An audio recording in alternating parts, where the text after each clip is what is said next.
I will now call the first public comment speaker, again, that I have on my list, and that is Rob Minnick, testifying as an individual, has submitted video testimony. I'm in recovery from a gambling addiction. When I was 18 years old, I started doing daily fantasy sports with the popular operators, and within just a couple of weeks, I found myself addicted to gambling. I moved into regular sports betting, and it became a compulsion such that I went into debt 6 different times over the course of 6 years, to the point that I had to get a second job just to pay it off.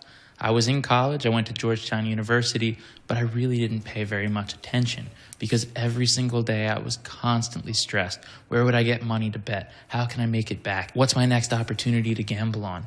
It consumed me to the point where I didn't accomplish anything during the time that I was gambling. So I'm sending in this message today to voice my opinion that gambling is a dangerous and addictive product. Naturally, I didn't believe that at first. I thought that I would come out on top, that I would find the big win, and the industry told me that that would be the case. The honest truth is, not everyone that gambles does get addicted to it, but anyone can, and I did. And I'm someone that didn't seem like I should get addicted to anything. I was doing well in school, I was pursuing a good career path, everything seemed fine. But gambling got its hooks in me, and I was instantly transported into a world where all I cared about was that next bet. And that can happen to anyone. Could happen to your daughter, your son, your niece, your nephew. Could happen to you. Doesn't matter what your age is. Gambling addiction doesn't discriminate. And because we're seeing an increase in the amount of gambling, but not really an increase in the amount of resources to help, what's going to happen is if more people gamble, more people are going to feel isolated, alone, and not know where to turn to get help for a gambling addiction. And even if they did, only 10% of the people that have a gambling addiction actually seek help for it. The other 90% are suffering in silence. And this is the hidden addiction. You might not be able to tell who's struggling, but there's millions of people across the country right now that really regret making that first bet. I'm here to share my story that things can go bad. Doesn't matter who you are. That doesn't mean it'll go bad for everyone, but you're opening up a whole can of worms if you're allowing more people to start gambling in an industry that preys upon those who have gambling addictions. Upwards of 86% of sports betting profits from one UK study were said to have come from 5% of the players, the gambling addicts. Imagine if it was your family that was going to be at risk. Would you want that? Well, you don't have to imagine. It's reality. If gambling is legalized, more people will suffer. The mechanisms aren't in place to help people to the point that we're able to handle a massive influx of people that have a gambling addiction. It's very dangerous. The resources are not well known, and the dangers absolutely outweigh the positives. Thank you for taking the time to hear my opinion on this issue, and I hope that the right decision is made, keeping in mind the public health of those who might be at risk.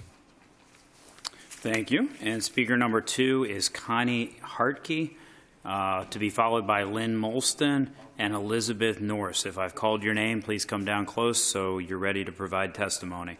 We are on speaker number 2. Ms. Hartke, welcome. Thank you. All right, I'm Connie Hartke, 2201 Quartermaster Lane, Reston.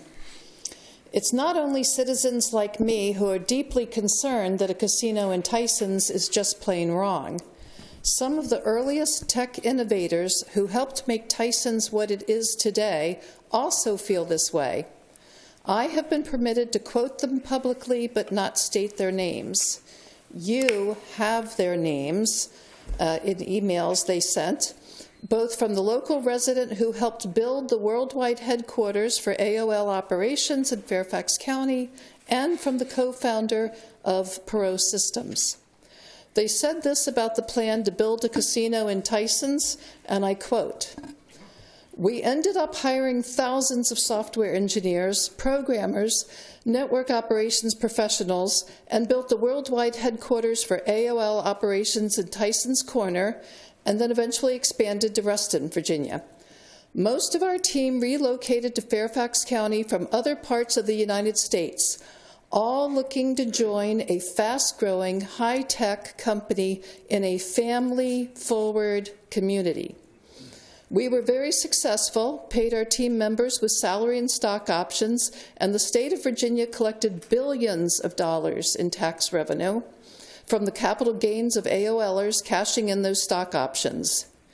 AOL would never have selected Tyson's Corner, Reston, or anywhere near a casino to build our company. So the idea of a casino increasing tax revenues for the state or the county, just looking around, for the state or the county is misguided when you realize how much revenue would be lost from the companies that flee Fairfax County. Network and systems engineers, software developers all earn a lot more than blackjack dealers and croupiers, the people behind the dealers. Quoting from the second correspondence, as a co-founder of Perot Systems, along with Ross Perot Sr., we established our first headquarters on Spring Hill Road in Tysons. Working for Ross Perot for nearly 40 years, I learned that business and life in general had to be conducted in the absolute center of the ethical playing field, not along sidelines. Clearly, this proposal, offered up by a representative of another distant district, does not pass that test. Neither does his relationship with developers who would profit from such an arrangement. And finally, the business model of casinos and all that they encompass is clearly out of bounds for Tysons. Ross Perot would have never funded a startup in the shadow of a casino. Thank you. Thank you.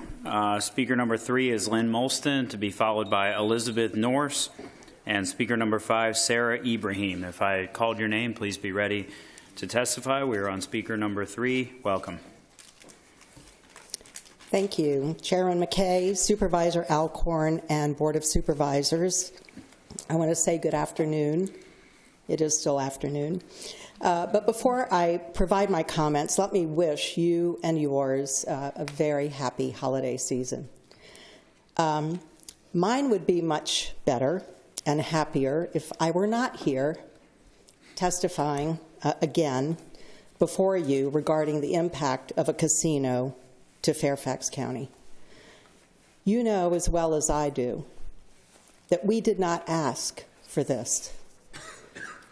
We did not ask for a casino in Fairfax County. The process in which this misplaced casino idea is completely backwards. The way that bills are supposed to happen is that it comes from the citizens and it goes to our elected officials whom we trust with our votes, and we trust you to represent us. This new bill, if it follows the path of SB 675, will again be out of order. You know, we have a saying in the South. I think many of you all are familiar with it, and it's an accurate descriptor of this situation. This is the tail wagging the dog. All year, you've heard members and supporters of the No Fairfax Casino Coalition testify and provide public comment regarding the detrimental effects that a casino would have on Fairfax County, her businesses, and society. All year, you've heard the facts regarding the perils that casinos bring to communities, the detriment to small businesses, increases in crime, and the societal costs. You've heard from respected leaders, such as former Congressman Frank Wolf, former Congresswoman Barbara Comstock, and Bishop Burbidge. Yet many of you won't come out publicly against this idea. We greatly appreciate those of you who have issued public statements in opposition.